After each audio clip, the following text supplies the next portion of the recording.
안녕하세요. 아카시아 향기입니다. 바빠서 책 읽기가 힘드신 분들, 책만 펼치면 잠 오는 분들 많으시죠? 그런 분들을 위해서 준비했습니다. 오늘 읽어드릴 책은 신념의 마력, 클라우드 브리스톨 지음 제1부 신념은 기적을 낳는다.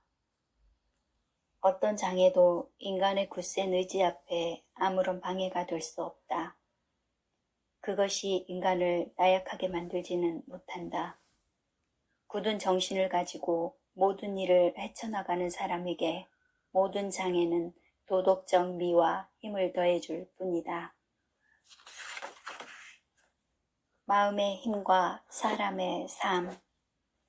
인간의 마음속에는 위대한 힘이 있다. 그러나 대부분의 인간들은 이 힘이 있는지조차도 모르며 거의 사용하지 않는다. 만일 이 힘을 사용할 수만 있다면 인간의 소망은 무엇이든지 다 이루어질 것이다. 현재를 뛰어넘어서 먼 장래를 꿈꾸는 당신에게 먼저 이 말을 해두고 싶다. 지금은 비록 절망 상태에 있을지라도 희망을 버리지 않는 당신에게 이 말을 들려주고 싶다. 지금부터 나는 자신이 직접 경험하고 다른 많은 사람들의 생활에도 영향을 준 사실만을 얘기하려고 한다. 먼저 진리는 변하지 않는다는 것을 나에게 확신시켜준 몇 개월 전의 경험부터 말하기로 하겠다. 나는 H. 웨스터라는 화가를 애리조나주 탁손시에서 우연한 기회에 알게 되었다. 처음 그를 만났을 때 내가 물었다. 왜 당신은 화가가 되었습니까? 그가 대답했다. 시카고에서 일어난 어떤 일 때문입니다. 그의 눈은 생기가 넘치고 사람의 마음을 끄는 것 같은 미소를 입가에 띠고 있었다. 그는 다음과 같이 말을 계속했다. 내 나이 5살쯤 되었을 때 대학 교수였던 아버지는 나를 데리고 여행을 떠났습니다. 어느 거리에선가 그림을 그려 파는 사람이 눈에 띄었는데 그의 그림은 첫눈에 반할 만큼 아주 아름답고 훌륭한 그림이었습니다. 나는 깊은 감명을 받고 멈춰서서 그림을 그리는 그를 정신없이 쳐다보았습니다. 아버지가 가자고 재촉하자 나는 그만 울어버렸습니다. 그때 화가가 되겠다고 결심한 것입니다. 어른들이 종종 내게 너는 다음에 뭐가 될래? 하고 물으면 나는 언제나 망설임 없이 화가가 되겠어요 라고 말하는 것이 입버릇이 되어버렸습니다. 학교에서 공부를 할 때에도 화가가 되고 말겠다. 혼자 중얼거리곤 했습니다. 아버지는 명망 있는 교육자였으므로 당연히 나를 교육자로 키울 생각이었지만 나는 화가가 되겠다는 고집을 버리지 않았습니다.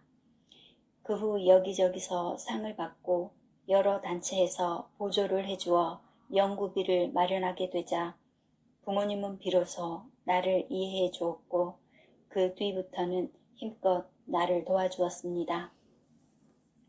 말을 마친 그의 눈동자에는 표현할 수 없는 감회와 함께 짙은 우수가 깃들어 있었다.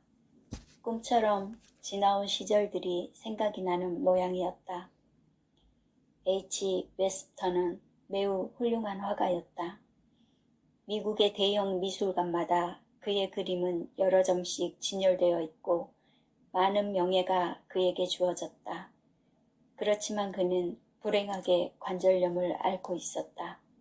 그는 휴양차 애리조나주로 갔다. 그때의 그는 비행기에서 내리는 대로 곧바로 들것으로 옮겨야 할 만큼 걷기가 어려웠다. 그 후 조금 차도가 있어서 2개의 목발로 어느 정도 걸을 수 있게 되었지만 안락의자에 기대 앉아 있는 때가 많았다.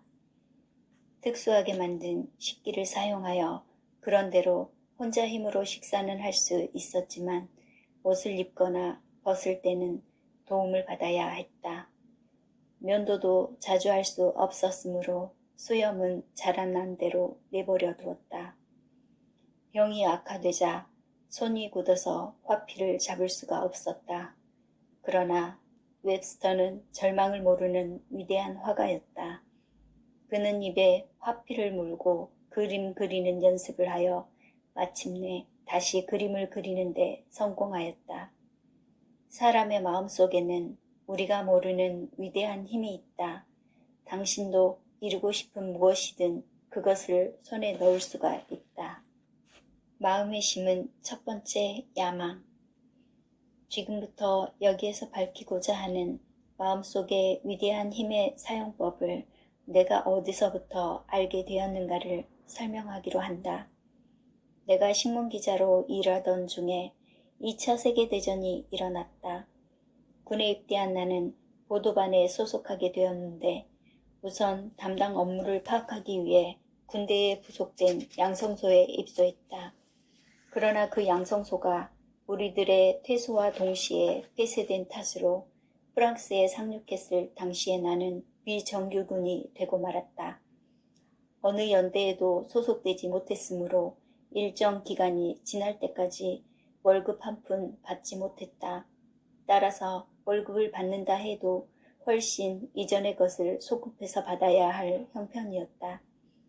처음에 가지고 있던 얼마 안 되는 돈은 수송선에서의 용돈으로 다 써버렸다. 껌이나 캔디는 물론 담배조차 살 돈이 없어지자 나는 점점 초조해지기 시작했다. 다른 사람이 담배를 피거나 껌을 씹을 때마다 무척이나 부러웠다. 제대하면 반드시 큰 부자가 되고 말겠어. 나는 몇 번씩이나 마음속으로 맹세하고 굳게 다짐했다. 이것은 결코 남에게 자랑할 만한 소원이라고는 말할 수 없을 것이다. 지금 생각으로는 참으로 유치한 것이어서 낯이 뜨겁다. 그러나 그 당시에 나는 민간인이 되면 이루어야 할 첫 번째 야망으로 그것을 나의 마음속에 그려 넣었던 것이다. 그것은 내 마음속에 뿌리를 내려 여러 해 동안 내 마음의 우선적인 자리를 차지하게 되었고 그로부터 나의 생활은 완전히 변모했다. 잠재적인 마음의 힘. 전쟁이 끝났다. 마침내 제대를 하고 귀국한 때는 무더운 8월이었다. 나는 돈을 벌어야겠다고 다짐했던 일을 서둘러 시작하기로 했다. 그때는 그렇게 느끼지 못했지만 지금 생각하니 내게 무의식적으로 잠재됐던 힘이 이미 그 활동을 시작한 것이다. 일자리를 찾고 있던 어느 날 내가 소속된 클럽의 회장이 갑자기 전화를 걸어와서 어떤 이름 있는 신탁회사의 사장을 만나보지 않겠느냐고 물었다.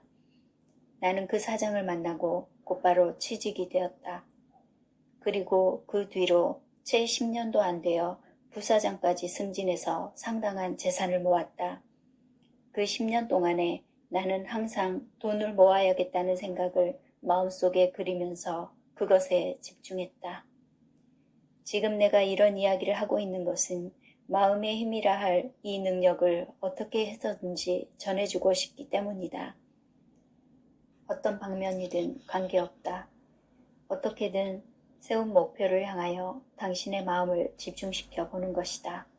그러면 당신은 이 원리가 어떤 효과를 발휘하는지 알게 될 것이다.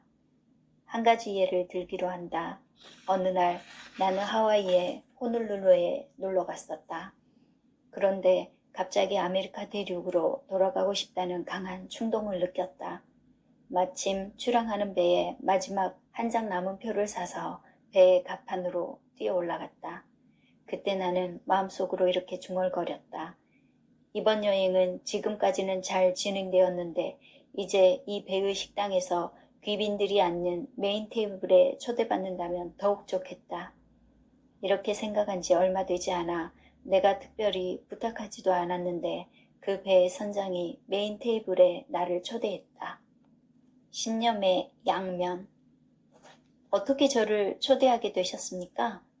내가 틈을 보아 이렇게 묻자 선장은 빙그레 웃었다. 우리의 삶에는 이따금 어떤 본능적인 생각이 떠오르는 때가 있습니다. 배가 막 출항하려고 할 때 나는 선장실에서 당신이 승선하는 모습을 보고 있었습니다. 당신이 뛰어 올라오는 것을 본 순간 나는 당신을 초대해야겠다고 생각했습니다. 문득 그런 생각이 났다는 것 외에는 무엇라 달리 더 설명할 것이 없습니다. 내가 말하려는 것을 누가 이해할 수 있겠는가?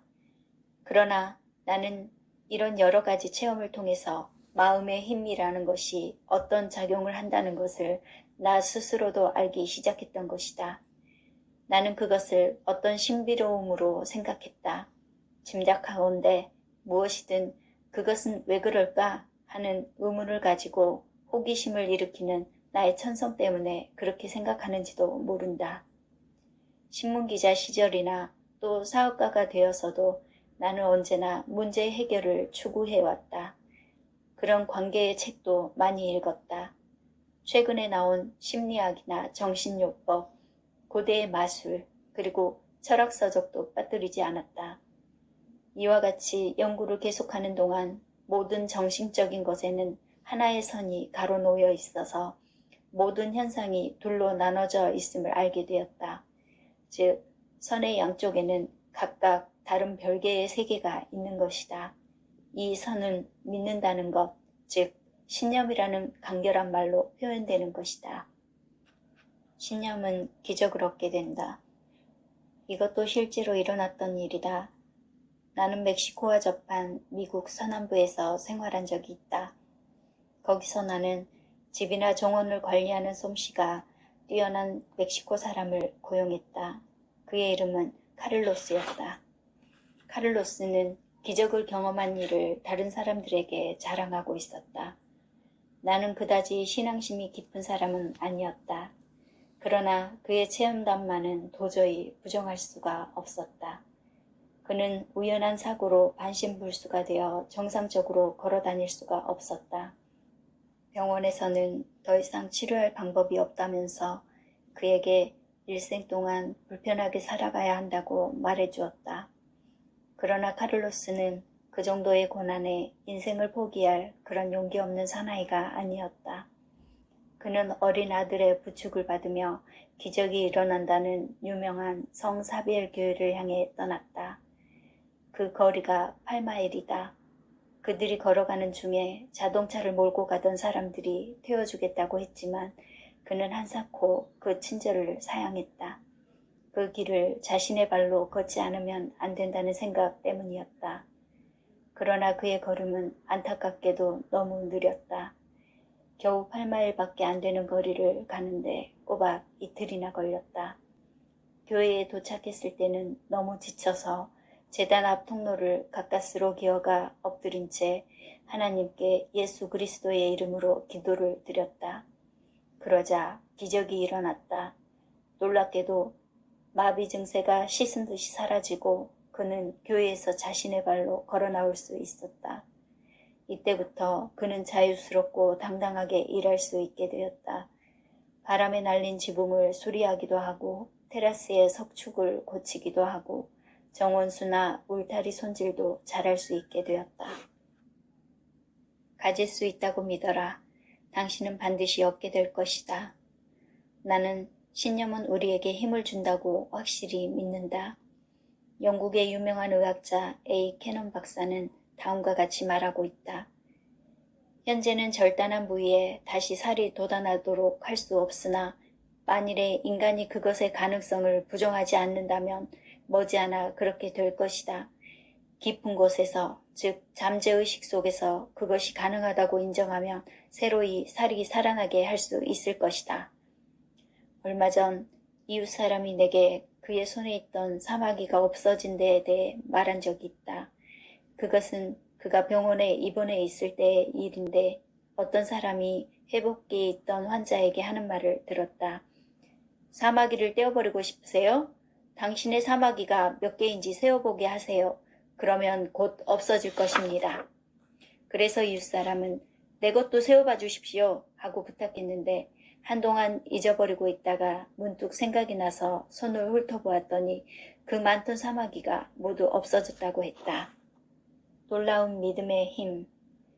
1945년 캐나다 의학협회 잡지에 다음 같은 F. 카르츠 박사의 논문이 실려 있었다.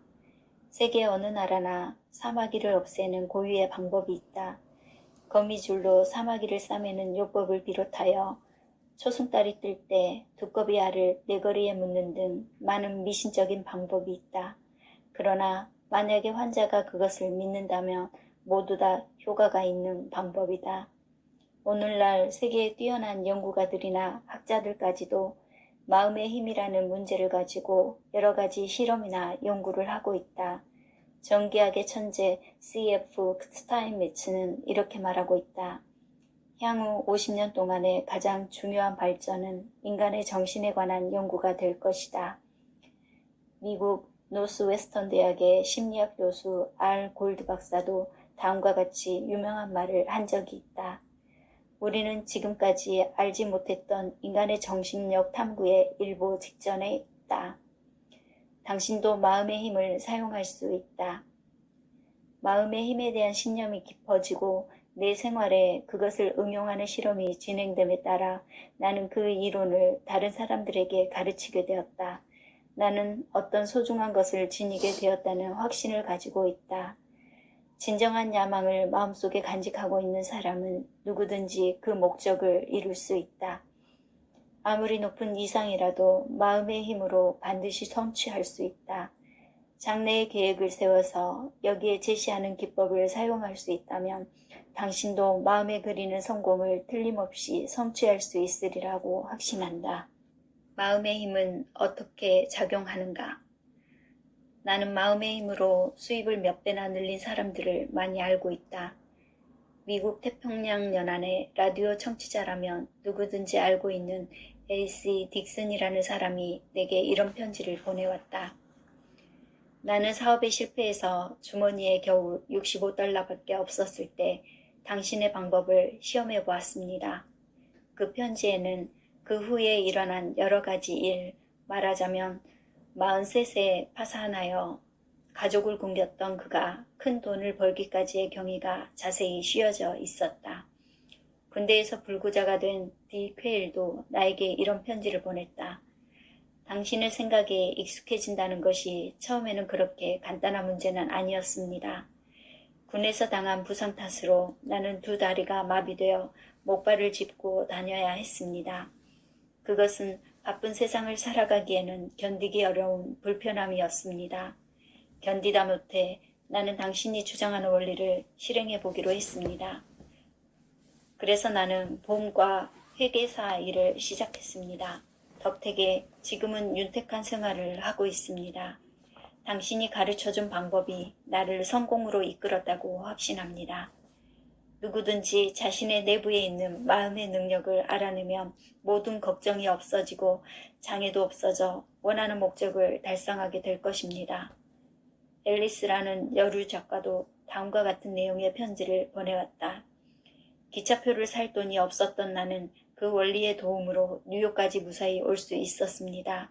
주급 $30 정도의 돈을 받는 시시한 일로 겨우 입에 풀칠만 하고 있을 때 출판사에서 내 원고를 산 것도 그 원리의 덕분이고 유럽 여행을 하게 된 것도 그 원리의 덕분이며 오늘날 고급 모피를 살 수 있다는 것도 모두가 그 덕분입니다.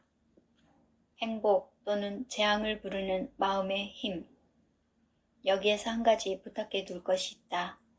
그것은 마음의 힘을 결코 옳지 못한 목적을 위해 사용해선 안 된다는 것이다. 인간이 이 세상에 나온 이래 선과 악이라는 두 개의 큰 힘이 끊임없이 작용해 왔다. 이 두 가지 모두가 무섭도록 강한 힘을 갖고 있는데 그것이 작용하는 근본 원리가 바로 지금부터 연구하려고 하는 마음의 힘이다. 마음의 힘은 한 사람의 힘으로 작용할 뿐만 아니라 훨씬 큰 집단의 힘으로 작용하는 경우도 있다. 그리고 그것이 나쁜 쪽으로 작용했을 경우에는 이른바 군중심리라든가 폭동이라고 하는 걷잡을 수 없는 형태로 발전할 수도 있는 것이다. 그러나 역사적 측면에서 보면 그 힘이 좋은 방향, 건설적인 쪽으로 작용했을 때 종교 개혁이라든가 르네상스 시대의 문예 부흥과 같은 문화 발전의 획기적인 현상으로 나타나게 된다. 역사는 사실의 기록일 뿐이지만 당신은 그 사실의 원리를 알아야 한다. 때때로 문명이 붕괴된 사실에 대해서도 그 배경을 탐색해야 한다. 마음의 힘이 당신의 장래와 조국의 장래, 더 나아가 인류의 장래를 지배한다는 사실을 알아야 할 것이다. 잊지 말아야 할 경고. 자연의 힘은 때로는 파괴적이기도 하지만 행복을 가져다 주기도 한다. 홍수는 재해를 가져오지만 사막을 변화시키기도 한다. 불은 대도시를 순식간에 태워버리기도 하지만 방을 따뜻하게 하고 음식을 요리하는 데 사용한다. 마음의 힘도 이와 비슷한 것이라고 할 수 있다. 당신이나 인류 전체를 위해서 움직이지만 일단 잘못 사용하면 당신의 몸을 망치고 국가나 인류에게 큰 해를 끼친다는 사실을 명심해야 한다. 만약에 당신이 마음의 힘을 사악한 목적에 사용할 경우 당신 자신뿐만 아니라 다른 사람들까지도 파멸의 길로 몰고 갈 것이다. 그것의 적당한 본보기로 독일의 독재자 히틀러가 있다. 그런 일에 당신은 관계가 없다고 할지도 모른다. 그러나 당신의 생애에 있어서 실패라는 것은 중대한 일이다. 히틀러의 실패가 그 자신에게 매우 심각한 문제였던 것과 조금도 다를 바가 없다. 그 어느 것보다 강력한 것이 마음의 힘이다. 그 힘은 행복을 가져오지만 재해를 부를 수도 있는 것이다. 당신은 오로지 행복의 길을 선택해야 할 것이다. 부디 당신의 목적, 큰 꿈을 향하여 그것이 선을 위한 것이라는 확신을 가지고 힘차게 경주해보라. 나는 확신한다. 모든 것이 당신의 선택에 좌우된다는 것을. 가장 뛰어난 지배의 힘. 여기서 말할 문제를 좀 더 분명하게 이해하기 위해 먼저 사고에 대해서 생각하고 거기에 따르는 현상들을 살펴보기로 하자. 사고란 과연 무엇인가? 이것은 그 누구도 모른다. 단지 안다면 사고란 정신적인 작용의 일종이라는 것 정도이다. 이와 같은 작용을 마음 밖으로 나타내는 현상이 곧 사고의 표현이다. 우리는 이 사고의 표현을 어린아이나 노인의 행동과 표정에서도 볼 수 있고 동물에서도 볼 수 있다. 모든 생물에서 정도가 다른 여러 가지 사고의 표현을 보게 되는 것이다. 우리가 사고에 대해서 깊이 생각하고 연구할수록 그것이 얼마나 위대한 힘인가를 알게 된다.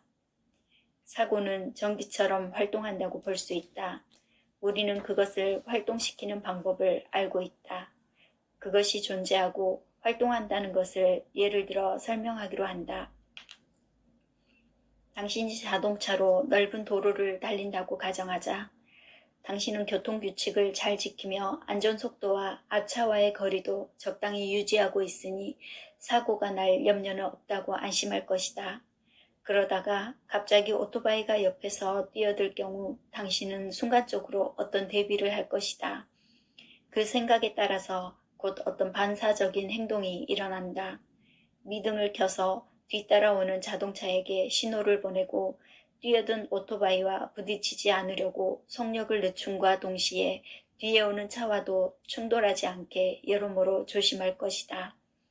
마음과 몸이 동시에 순간적으로 취한 행동이지만 이것을 어떻게 설명할 수 있을 것인가? 이 복잡한 현상을 알아듣기 쉽게 충분히 설명한다는 것은 어려운 일이다. 동물이 보이는 사고의 움직임은 더욱 설명하기 어렵다. 그러나 동물을 사랑하는 사람들이라면 그 심리를 잘 알고 있을 것이다. 나의 친구는 개의 심리를 충분히 헤아릴 수 있는 경험을 한 적이 있다. 그 친구는 얼굴만 알고 있는 어떤 사람의 집을 방문했는데 아무리 문을 두드려도 대답이 없었다. 그래도 문이 잠겨있지 않음을 다행하게 생각하며 현관까지 가서 주인을 찾았으나 역시 아무런 대답이 없었다. 그때 안에서 콜리종의 개가 나왔다. 그는 개의 머리를 쓰다듬었다. 개는 꼬리를 흔들며 무척 좋아했다. 그는 좀 더 기다리기로 하고 현관 앞에 있는 의자에 앉았다. 그러나 10분, 15분이 지나도 인기척이 나지 않았으므로 다음날 다시 와야겠다고 생각하며 의자에서 일어났다. 그러자 개는 그가 의자에서 일어나지 못하게 했다. 그가 몸을 움직이려고만 하면 으르렁거렸다. 내 친구는 한을 수 없이 2시간 동안이나 그 의자에 앉아 있어야 했다. 그 개는 방문객에게 호감을 나타낸과 동시에 경계심을 주지 않았던 것이다. 이 개가 보여준 사고의 움직임은 앞에서 예를 든 자동차 운전과 같은 경우이다. 밖으로 나타난 행동을 판단하여 그것이 어떻게 움직였는가를 알 수 있는 것이다. 세상의 모든 것은 사고의 산물. 당신 주위를 둘러보라. 당신이 만일 거실에 있다면 소파와 장식장 같은 가재도구들을 볼 수 있을 것이다. 이런 경우 눈으로 어떠한 물체를 본다고 생각하겠지만 실제로는 사고나 관념을 보는 것이다. 누군가의 창조적 작업을 통해서 사고나 관념이 물체로 되어 놓이는 것이다. 맨 처음에 가구를 만들고 창에 유리를 끼우고 커튼이며 테이블 클로스를 만드는 것은 바로 사람의 사고이기 때문이다.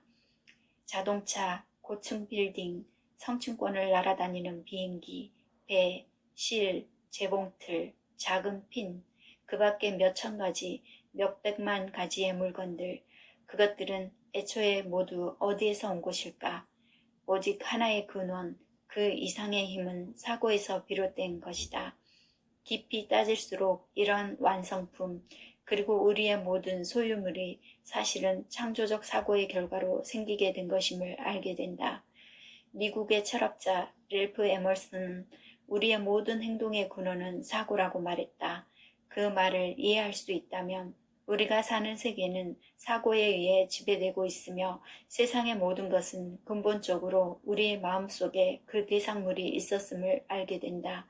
수세기 전에 부처님이 외쳤듯이 세상의 모든 것은 우리의 생각에 의한 산물인 것이다. 강력한 사고의 힘이 당신을 조정한다. 당신의 삶도 다름이 아닌 당신의 생각, 즉 사고의 과정으로 이루어진 것이다. 당신의 몸을 이루고 있는 살, 뼈, 근육을 분석하면 70%가 물이고 나머지는 별 가치 없는 몇 가지 화학물질에 지나지 않는다. 그러나 현재의 당신이 되게 하는 것은 당신의 마음과 사고 그 자체이다. 성공의 비결은 당신 내부에 있다. 인간으로서의 생각하는 힘에 있는 것이다. 비교해 말하면 인간의 사고는 인간을 피그미로부터 거인으로 만들기도 하고 거인을 피그미로 변모시키기도 한다. 당신이 음식을 먹거나 옷을 입고 버스를 타려고 뛰고 자가용을 운전하고 신문을 보고 하는 것은 그렇게 하겠다고 생각하는 충동에서 비롯한 것이다. 그런 생각이 생기지 않으면 당신은 팔아나 움직일 수 없을 것이다. 당신의 육체적 활동이 모두 육체의 반사작용으로 자동적으로 일어난다고 생각하기 쉽지만 사실은 다르다. 일상적인 생활에서 당신이 하는 행동 하나하나의 배후에는 엄청나고 강력한 힘, 즉 사고가 숨어 있는 것이다. 모든 것의 기원은 사고에서. 당신의 걸음걸이와 몸짓, 말씨, 옷 입는 맵시 등에도 생각이 반영되어 있다. 느린 움직임은 느린 사고를 나타내고 민첩하고 철저한 행동은 신념에 찬 내적인 힘이 밖으로 나타난 것이다. 바로 당신의 겉모습이 당신의 마음을 나타내는 것이다. 당신은 바로 당신 자신의 생각의 산물이다. 나는 이렇다고 믿는 그것이 바로 당신인 것이다. 사고는 부와 성공, 모든 위대한 발견과 발명, 업적의 근원이다. 사고가 없으면 대제국도 막대한 재산도 대륙을 횡단하는 철도도 근대적인 문명도 있을 수 없는 것이다. 실로 우리에게 사고가 없었다면 태초의 원시적인 시대에서 한 발짝도 나아가지 못했을 것이다. 어쩌면 지금껏 동굴에서 살며 초목의 뿌리나 하천에 사는 물고기를 날로 먹으며 살았을지도 모른다. 당신의 생각이 당신의 성격과 인생과 일상의 생활을 결정짓는다. 생각이라는 원동력이 없으면 선과 악도 없을 것이고 행동이나 반작용도 있을 수 없다. 이것을 생각하면 자기가 뿌린 씨앗은 스스로 자신이 거두어야 한다는 성서의 말이 이해가 가는 것이다. 당신이 뿌리는 것은 마음의 자세이고 거두는 것은 당신의 운명이라는 것은 말할 필요가 없다. 영국의 유명한 물리학자 아더 에딩턴은 이렇게 말했다. 우리들이 사는 우주는 우리가 상상하지도 못할 범위까지 영향을 주고 있다. 그것은 근본적으로는 우리 마음의 산물이다. 같은 물리학 분야의 권위자 제임스 짐스 역시 우주란 어떤 위대한 우주적 정신의 사고에서 나온 창조물이며 우주적 정신이란 것은 우리 모두의 마음에 있는 것이라는 의미심장한 말을 했다. 이보다 더 확실하게 이 책의 근원적인 원리를 밝혀주는 말도 없을 것이다. 나이팅게일의 신념. 지금까지 설명한 것처럼 만약에 마음이 우리 자신을 현재의 모습으로 만든 것이라면 마음은 언제나 우리가 다시 소망하는 대로 우리 자신을 만들 수도 있을 것이다. 이 말을 믿지 않을지도 모른다. 이런 생각이 짧은 시간에 이해되기란 쉽지 않기 때문이다. 그러나 마음의 문을 열고 듣기 바란다. 역사는 약한 민족이 강해진 경우와 강한 민족이 약해진 경우로 이루어져 있지 않은가. 당신은 플로렌스 나이팅게일에 대해서 잘 알고 있을 줄로 안다. 그녀는 연약한 여자였다. 그 시대엔 약한 자여 그대의 이름은 여자라고 말할 정도로 여자를 약한 존재로 취급했었다. 사회적 지위와 명예까지 가지고 있던 그녀의 부모 입장에서 볼 때 좋은 남자를 만나 시집가는 일이 가장 바람직한 일이었을 것이다. 그 당시에는 병든 사람을 간호하는 일 따위는 직업이라고도 할 수 없었다. 그러나 그녀는 병자를 간호하는 일이 사회적으로 매우 중요한 직업이라는 것을 절실히 느꼈던 것이다. 간호는 병자나 부상자에게 꼭 필요한 일이다. 그녀는 영국 출생이었는데도 독일의 간호학교에 입학하여 먼저 복도를 청소하는 일을 시작했다. 얼마가 지난 후 영국과 프랑스 등이 동맹인 연합국과 러시아 사이에 크림 전쟁이 일어났다. 터지는 포화 속에서 수많은 병사들이 죽고 부상을 당했다. 부상자들을 돌보려면 간호사의 손길이 절대적으로 필요하다. 전선에 간호사를 보내야 한다. 나이팅게일은 국방성에 건의했다. 영국 국방성은 그녀의 제안을 갖지 않게 생각하면서도 결국은 이 반 미친 여자에게 설득당해 그녀의 의견을 따르기로 했다. 그녀는 간호사들을 모집해서 자비로 원정대를 조직하여 최전선으로 갔다. 담당 장교들은 젊은 여자들을 못마땅해 했지만 그녀들에게 부상자들을 맡기는 수밖에 없었다.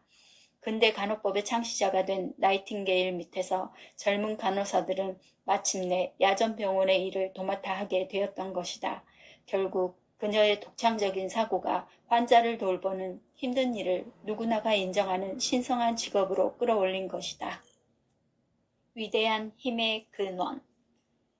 인류가 처음으로 이 세상에 존재하기 시작할 때부터 이미 사고나 정신의 활동이 얼마나 위대한가를 아는 사람들에 의해서 인류의 교화가 행해졌다. 역사에 기록된 위대한 지도자, 군인, 정치가들은 다른 사람, 특히 자기보다도 강하고 확신에 찬 인간의 생각에 따라 반사적으로 움직인다는 것을 너무나 잘 알고 있었다. 따라서 강력하고 역동적인 사상을 가진 사람들은 그들을 움직였으며 어떤 때는 자유 쪽으로 이끌었고 어떤 때는 피지배로 몰고 갔다. 역사에서 지금처럼 사고에 대한 연구가 절실하게 필요한 때는 없었다. 우리는 그것을 깊이 이해하고 우리 인생을 개선하는 데 이용하도록 하는 방법을 배워야 한다. 우리 한 사람 한 사람의 마음속에 있는 이 위대한 힘의 근원을 발굴해야 한다. 다른 사람들의 사고를 주의하라. 전에는 나 자신도 마음의 힘, 사고의 힘을 전혀 몰랐었다. 마음에 마력이 있거나 생각은 그 대상인 물질과 서로 작용을 하거나 정신의 힘은 멀리 있어도 사람이나 무생물에 영향을 미친다고 말하는 사람들을 우습게 여기던 시절이 내게도 있었다.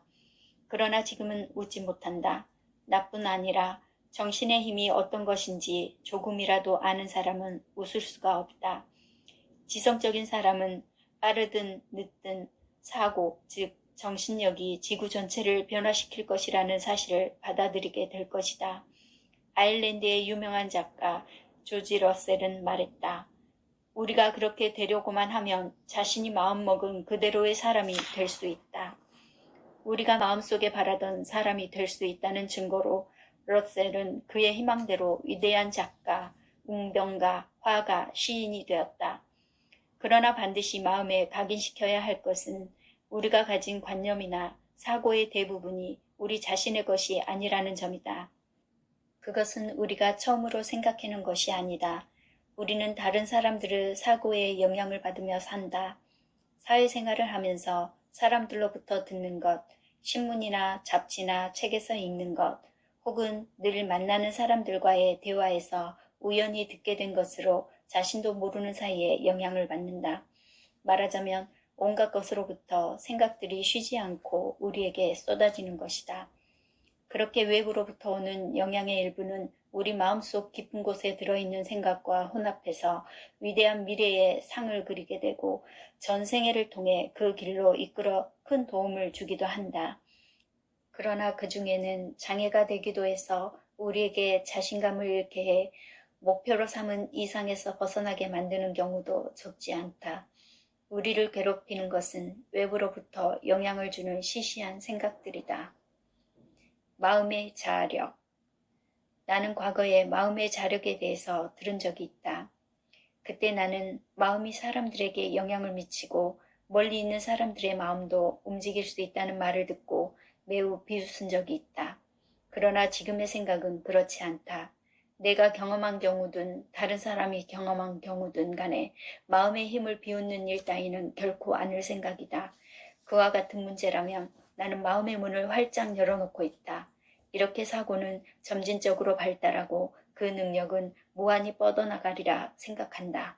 이제 나는 마음의 힘이 지구 표면의 모든 것을 변화시켜버릴지도 모른다는 생각까지 하고 있다. 엘도라도. 마음의 활동을 지배하는 원인과 결과의 법칙에 대해 깊이 생각하는 사람은 적다. 모든 것은 안에 있다. 밖에는 아무것도 없다. 마음은 모든 힘의 근원이다.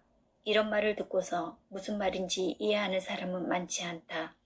마음의 힘에 대해 가장 잘 설명해 주는 것은 코머셜 앤드 파이낸셜지에 실린 하나의 기사 엘도라도라고 생각한다. 그 잡지의 편집인이며 인쇄인인 허버트 세이버트의 승낙을 받아서 그 일부를 인용하기로 한다. 엘도라도는 예로부터 전해오는 부유한 황금의 나라로 모든 사람들의 집 안에 있다. 당신의 부가 발밑에 있다. 행운이 당신의 가까운 곳에서 기다리고 있다. 모든 것은 안에 있다. 밖에는 아무것도 없다. 동방석에 앉아 있거나 순풍에 돛담배처럼 번영의 길을 가는 사람들이 팔자가 좋아서 또는 탐욕으로 혹은 권력이나 속임수로 그렇게 된 것처럼 보이지만 사실은 그렇지 않다. 겉으로 보기에 그렇게 보일 뿐 사실은 모두 안에서 나온 것들이다. 사람은 개인적으로든 집단적으로든 풍요로운 인생을 누리도록 되어 있다. 이것은 분명한 사실이다. 종교나 철학에서도 그렇게 역설하고 역사나 과학에서도 그 사실을 증명한다. 인간은 생명체이므로 그 삶을 더욱 더 풍요롭게 누릴 권리가 있다는 것이 우리 인간을 위해 마련된 법칙이다. 무엇이든 살 수 있는 그 황금을 어디서 얻을 것인가? 사람은 자기 자아를 발견할 때 바로 그 정신적인 황금을 얻을 수 있다. 자기 자신을 발견하면 자유와 모든 부와 명예와 번영을 얻게 된다. 허무맹랑한 말이라고 생각하는가? 천만의 말씀이다. 역사와 정기가 그것을 증명하고 있다. 당신이 눈을 떠 찾으면 현대에도 그런 실질적인 사례를 볼 수 있다. 자기 안에서 정신적인 황금을 찾아낸 사람이 아니면 실질적이고 지속적이고 강력하고 살아 움직이는 그 무엇을 이뤄낼 수 없다. 미국은 오랫동안 지상 최대의 엘도라도였다. 미국에서는 많은 사람들이 자아를 발견하여 마음의 황금과 기적을 가지고 자기 자신뿐만 아니라 전 인류를 풍요롭게 만들었다. 그것을 이루어내는 데는 고달픈 개척만이 있는 것이 아니다. 자유로운 정신에서 값싸게 얻을 수 있는 혜택이 쏟아진 것이다. 그 혜택은 그것을 처음 발견한 소유자와 처음 만든 생산자와의 교환 법칙으로 인해서 여러 곳에서 풍족하게 흩어지게 되었다. 자아를 발견한 사람은 신용, 자본, 물자를 얼마든지 융통해 쓸 수 있는 것이다. 토머스 에디슨은 다음과 같이 말했다. 아이디어는 우주 공간에서 나온다. 이것은 비합리적이고 신빙성이 없는 생각일지 모르나 그것은 사실이다. 아이디어는 공간에서 나온다. 사실 에디슨만큼 아이디어를 풍부하게 발굴해 사용한 사람도 없다. 그는 무엇인가를 알고 있었음이 분명하다. 자기 안에 있는 엘도라도를 찾아내도록 하자. 그 자원은 아무리 퍼내도 마르지 않는다. 어느 카톨릭 신부의 말처럼 받는 사람의 수에 따라 수량이 정해지는 것이다. 우리에게 부족한 것은 능력이 아니라 어떻게 하자는 의지일 뿐이다. 우리가 자아를 발견하게 되면 생각은 자동적으로 엘도라도로 향하게 되는 것이다. 당신의 소망은? 당신이 바라는 것이 과연 무엇인지를 결정하는 것이 당신이 지금 해야 할 중요한 일이다. 그저 남들처럼 성공하고 싶다는 막연한 생각만으로는 안 된다. 그렇다면 스스로에게 다음에 열거한 사항들을 물어보라. 무엇을 향해 나갈 것인가? 목적지는 어딘가? 자신의 욕망을 눈앞에 확실하게 그릴 수 있는가? 돈으로 계산되는 것이라면 그 목표액은 얼마인가? 만일 어떤 것을 갖고 싶다면 그것을 자세한 명세서로 작성할 수 있는가? 이와 같은 물음은 그것에 대한 당신의 대답이 앞으로 당신의 모든 삶을 결정하는 요인이 되기 때문이다. 의아해할지 모르지만 이런 물음에 제대로 대답할 수 있는 사람은 100명 중 한 사람도 없다. 대부분의 사람들은 막연하게 성공하고자 할 뿐이다. 그들은 그저 그날 살아가며 오늘 일거리가 있으니 내일도 있을 것이라는 생각을 하곤 한다. 그들은 강의 흐름에 따라 이리저리 흘러가다가 강가로 떠밀려 오르거나 물에 푹 젖어 가라앉아 버리는 코르크 신세와 비슷하다. 따라서 당신은 바라는 바가 무엇인가를 분명히 알고 목표를 눈앞에 뚜렷하게 그릴 수 있어야 한다. 이것은 물론 대체적인 유의사항이다. 당신이 일자리를 구하거나 새로운 직장을 찾을 때, 새 집이나 시골에 별장을 갖고 싶을 때, 또는 단 한 켤레의 구두만을 원하더라도 이 유의사항은 변화가 없다. 당신은 당신이 바라는 것의 이미지를 그것이 얻어질 때까지 꼭 지니고 있어야 한다. 부자가 되고 싶지 않은가? 사람들은 성공에 대해서 각각 다른 생각을 갖고 있다. 당신의 생각은 어떤 종류에 속하는가? 당신은 큰 부자가 되면 그것만으로도 충분한 삶이라고 생각할지도 모른다. 가령 그것이 목적이었다고 해도 보통 사람과 비교하여 결코 별난 소망은 아니다. 나 역시 젊은 시절에 그렇게 생각했었다. 만일 그것이 고심한 끝에 당신이 바라던 목적이었다고 대답한다면 그 목적에 분명한 한계를 정해야 한다. 많은 재산이란 구체적으로 얼마 정도인가? 그 소원을 충족시킬 만한 정확한 액수를 정하라. 당신이 마음속으로 생각하는 모양을 구체적으로 그리는 것이다. 그만한 액수의 돈을 갖고 있는 자신의 모습을 상상해보라. 그 돈을 쓰면서 자기는 어떤 식으로 살 것인지 그려보라. 그리고 가능한 대로 선명한 색깔로 상상하라. 명성을 얻고 싶다면 당신은 자신의 이름을 세상에 널리 알리는 것이 성공이라고 생각하는가? 아니면 뛰어난 능력을 발휘하여 남보다 돋보이게 하고 싶은 것이 또는 다른 사람들로부터 호평을 얻는 것이 성공인가? 어쨌든 자신이 품은 야망의 성취를 위해서는 확고한 생각을 가져야 한다. 유명해지고 싶다는 것은 너무나 막연한 생각이다. 적어도 자기가 나아가려는 목표의 방향을 분명하게 해둘 필요가 있다. 그것이 과학인가, 문학인가, 탐험인가. 당신은 분명한 목표를 세워야 한다. 당신 마음속의 그림을 좀 더 확실하게 그려야 한다. 명성이라는 막연한 희망만으로는 어디에도 이르지 못한다. 영국의 수상이었던 처칠은 어릴 때부터 남의 주목을 받는 사람이었다. 그의 전기를 읽어보면 그가 얼마나 똑바르게 생각했고 그가 지향하는 목표가 얼마나 분명했으며 그것을 위해서 그의 노력이 얼마나 꾸준했는지를 알 가치가 있다. 당신은 자신의 한평생에서 무엇을 얻으려 하는가? 어떤 분야에서 활동하여 무엇을 이루려는 것인가? 이런 것들의 대답이 바로 지금부터 당신의 생애를 결정짓게 될 것이다. 운동선수가 되고 싶은가? 당신은 고교 야구부에서 선수 생활을 하다가 장래에는 프로야구계의 스타가 되고 싶다고 생각할지 모른다. 좋다. 그렇게 될 수 있을 것이다. 그 일에 전력을 기울이기만 한다면. 프로야구라는 것을 항상 마음속에 두고 자기가 좋아하는 팀에 이미 들어가서 활약하는 자신의 모습을 상상하면서 어느 포지션이 합당한가를 결정해두라. 마음속에서 생각한 대로 생활하라. 팀을 따라서 여행을 하고 선수들과 시즌이 시작하기 전에 연습을 하는 것도 마음속에 그려보라. 진지하게 마음속에 그린 그림을 언제나 생각하면서 줄곧 야구를 계속하라.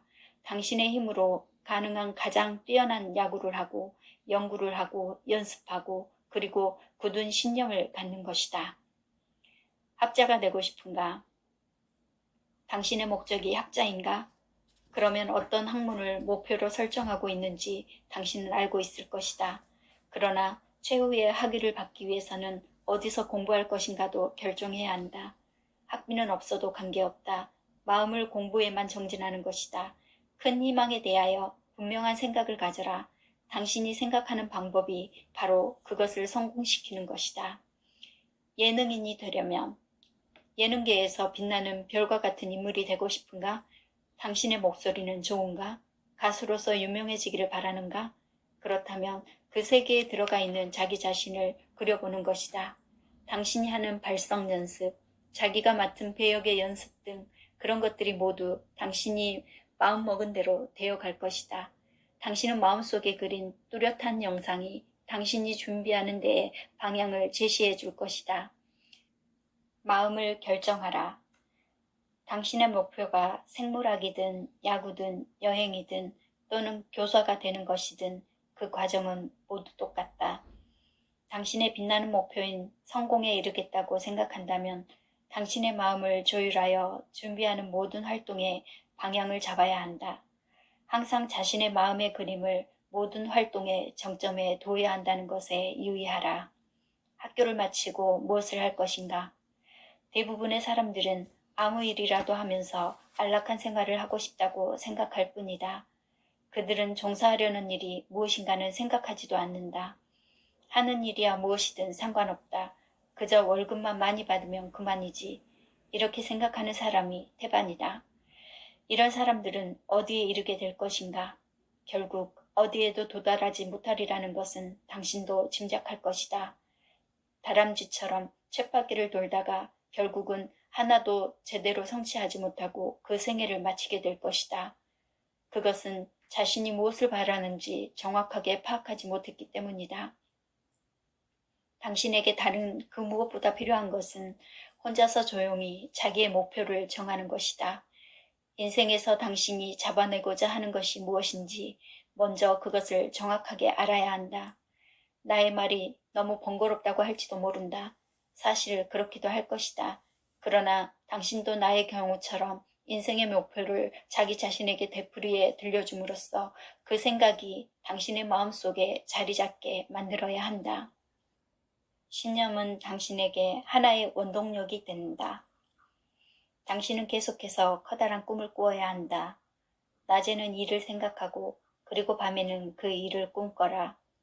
성공한 자신의 멋진 모습을 그리려고 애쓰지 않더라도 언제나 눈앞에 확실시 될 수 있도록 연습하는 것이다. 이것이 먼저 해야 할 일이다.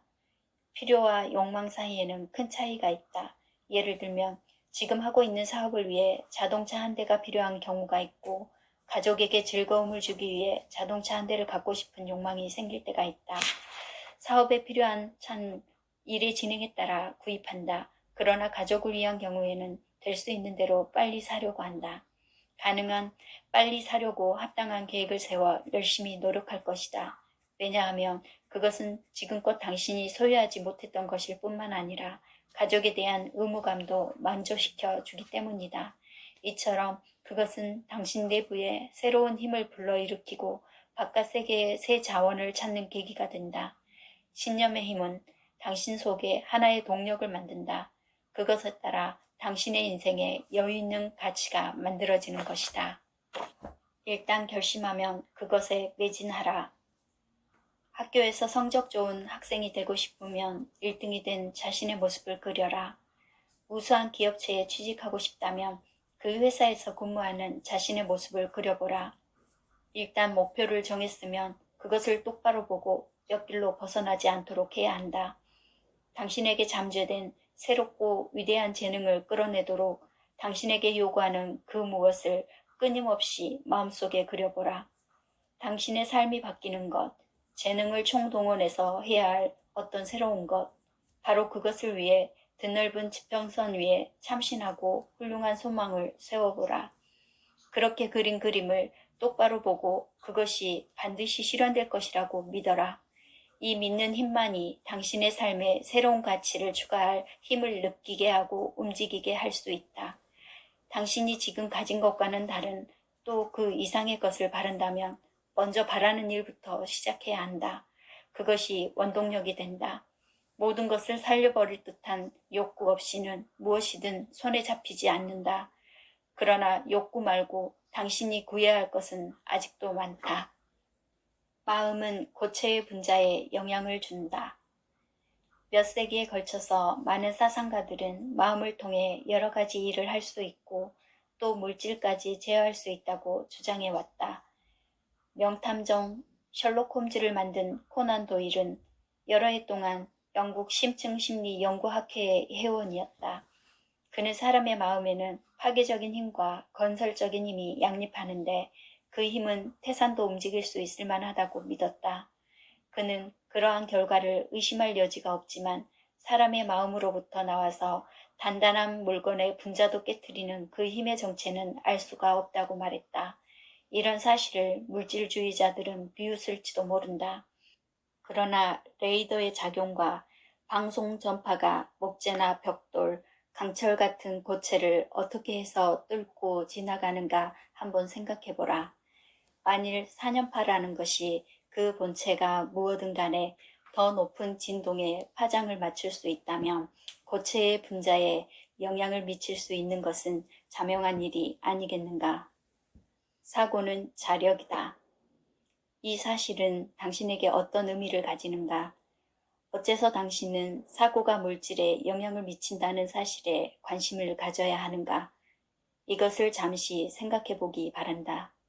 당신은 지금까지 마음가짐이 일의 성패를 좌우한다 혹은 말이 씨가 된다 라는 말을 들어왔을 것이다. 내가 두려워하던 일이 내게 일어났다. 성경에 기록된 말이다. 이 말처럼 창조적이고 적극적인 사고방식은 적극적인 결과를 낳고 공포심은 두려워하던 바로 그 결과를 만드는 자력을 가진다. 이처럼 사고의 성질이 어떤 것이든 그것은 자기 성질과 닮은 것을 만들어낸다. 이것이 충분히 이해될 수 있다면 그 커다란 힘을 이용할 수 있는 방법도 어느 정도 짐작할 수 있다. 하여튼 내가 굳게 믿어온 결과는 무엇인가를 창조하고 누군가에게 영향을 미치는 사고의 힘은 지금까지 사람들이 상상할 수조차 없던 넓은 범위에 이루고 있다.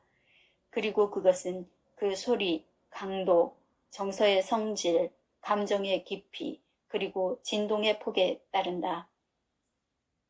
다시 말해서 그것은 방송국의 파장이나 주파수에 비길만 하다. 즉, 사고는 그 항상성과 농도, 강도에 비례하여 창조력이나 지배력을 만들어 내게 되는 것이다. 비록 여러 가지 설이 있기는 하지만 사고가 과연 에너지의 일종인지 아니면 다른 어떤 종류인지는 아직 밝혀지지 않은 상태이다. 나는 전기학자인 니콜라 테슬라가 개발한 고주파 분야의 전기 실험을 해본 적이 있다. 그래서 습관적으로 사고의 힘을 전기와 연관지어 생각하고 또 방사나 진동의 현상 같은 것이 아닐까 하고 비교하게 된다. 이와 같은 비교가 비록 사고작용을 충분히 설명해 주는 것은 못 되지만 그나마 우리에게 그것을 쉽게 이해하게끔 도움을 줄 수 있을 것이다. 그 후 나는 이것이 나 혼자만의 생각이 아님을 알게 되었다. 실제로 과학자들은 인간의 뇌에서 나오는 진동을 기록하는 기계를 만들어냈다. 이 기계는 지금까지는 정신 건강을 측정하는 데 주로 쓰여왔다. 연구팀은 그 기계로 정서나 꿈 또는 장차 닥칠 질병까지도 미세하게 진단할 수 있다고 말한다. 1944년 예일대학의 바하 박사와 연구팀은 모든 생물은 몸 주위에 전기를 띠는 미세한 광선을 발산하여 그것에 둘러싸여 있으며 생물의 생명력은 우주 전체의 구성 요소와 연결되어 있다는 12년 동안의 연구 결과를 발표했다. 또 신비주의자나 형이상학자들은 인간이 미세한 광선을 가지고 있다고 주장해 왔으며 그것을 실제로 보았다는 사례도 많이 기록되어 있다. 그러나 예일대학의 실험 결과가 발표되기 전까지는 그것이 정기적인 성질의 것이라는 견해를 한 번도 본 적이 없다.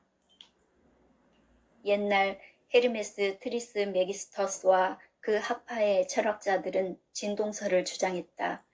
기원전 6세기경에 살았던 기하학자이자 철학자인 피타고라스는 만물은 그 본체가 진동이라고 말했다. 그것은 본질적으로 현대의 첨단 과학인 일렉트로닉스의 내용과 같다. 즉, 모든 물질은 일렉트론과 프로톤으로 이루어져 있다는 학설이다. 이것을 설명하자면 전기를 띤 밀입자가 서로 쉬지 않고 작용, 반작용을 하고 있다는 것이다. 나는 이것을 진동이라고 표현하는데 전기를 띤 밀입자의 진동수가 바뀌면 물질의 본체도 변하게 된다. 고체, 액체, 기체 등의 물질이 서로 다른 것은 진동의 구성에 차이가 있기 때문이다. 즉, 일렉트론과 프로톤의 수적 구성 비율 차이에 따르는 것이다. 진동은 무엇인가? 인간의 신경계통은 진동에 의해서만 외부의 사물과 접촉할 수 있다.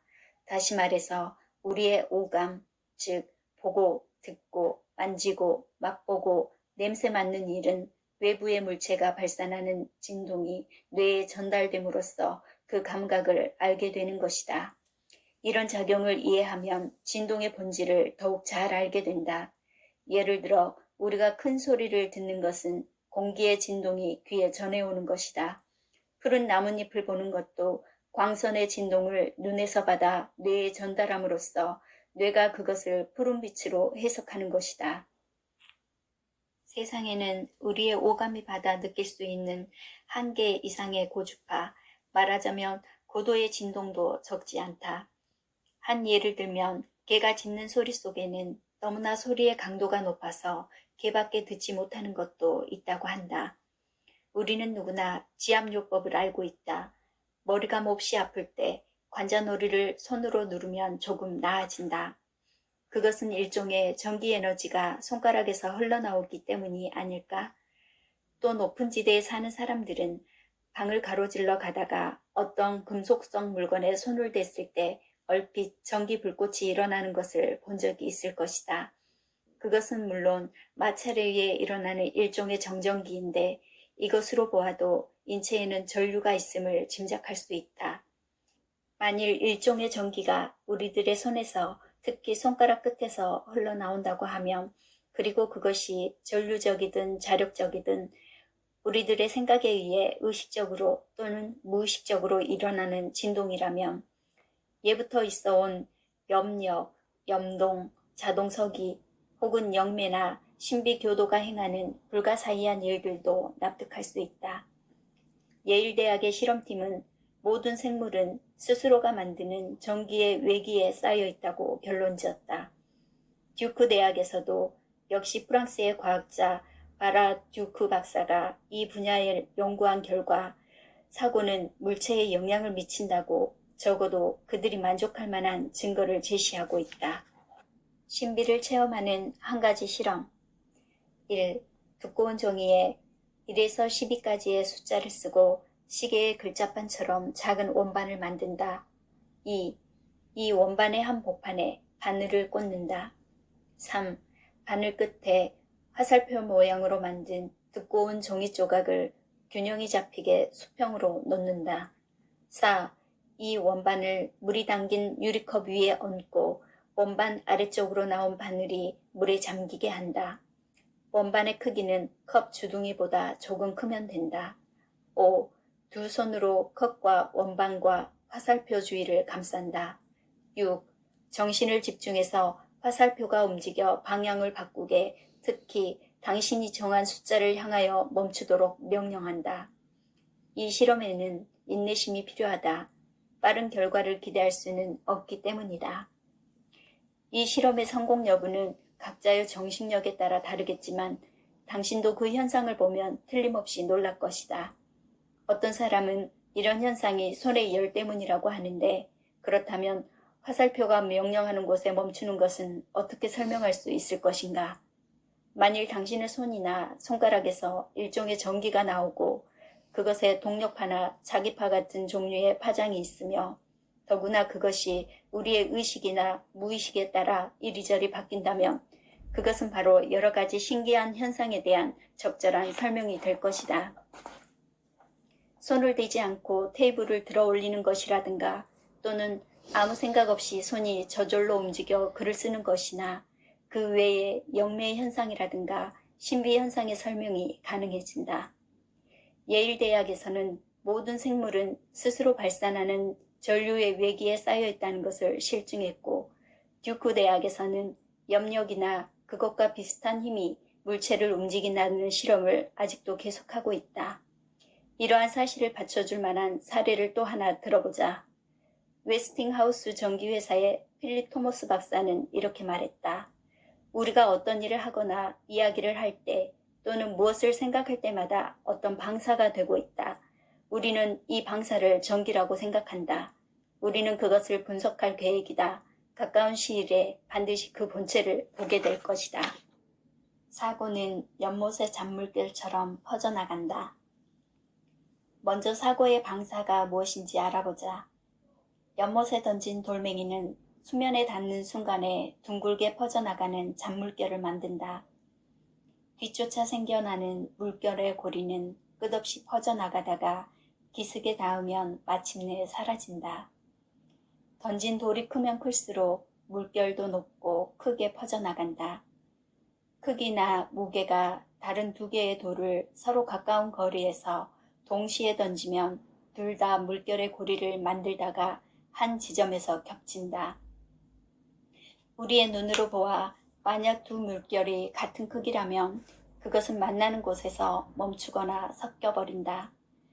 그러나 한쪽 물결이 다른 물결보다 크면 큰 쪽이 작은 물결을 타고 넘어 퍼져나간다. 이것을 우리 마음을 파급하는 힘에 관련시켜 생각해 볼 수 있다. 강한 생각은 약한 생각의 파급을 멈추게 하거나 그것을 압도해버린다. 더 강렬하고 집중된 생각은 빠르고 진동도 크기 때문에 그만큼 약한 진동을 밀어내고 더 빠르게 창조적인 일을 해나갈 수가 있다. 우리는 여러 단계의 사고, 즉 의식의 깊이, 생각의 집중도, 신념의 강약 등에 대해 많이 듣는다. 이것은 우리가 외부로 내보내는 힘의 농도나 강도를 말하는 것이다. 창조적 힘은 완성된 마음의 그림과 원숙한 사고가 있을 때에 생겨나는 것이다. 바꿔 말해서 완성된 마음의 그림이란 욕구의 목적물인 집이나 차, 라디오 또는 그 밖에 우리가 갖고 싶은 것의 그림을 마음속에 분명하게 볼 수 있는 것을 의미한다. 상상력을 이용하여 당신의 큰 야망을 달성한 모습을 영상화하여 마음에 그려보라. 그러면 마음의 힘은 활동을 시작하게 된다. 신념을 굳게 하고 삶을 살치게 하는 지혜. 외부의 장애는 인간의 굳센 정신에 아무런 방해가 될 수 없다. 그것이 인간을 나약하게 만들지는 못한다. 모든 장애는 힘을 더해줄 뿐이다. 당신은 이 말을 많이 들었을 것이다. 인생은 너무나 짧다. 또는 인생은 화를 내며 살기에는 너무나 짧다. 아기를 품고 살기에도 너무나 짧다. 그러나 나는 이렇게 말하고 싶다. 인생은 그러한 짐을 지고 살아야 한다면 너무나 길다. 필요 없는 짐을 진다면 인생은 실제보다 더 길게 느껴질 것이다.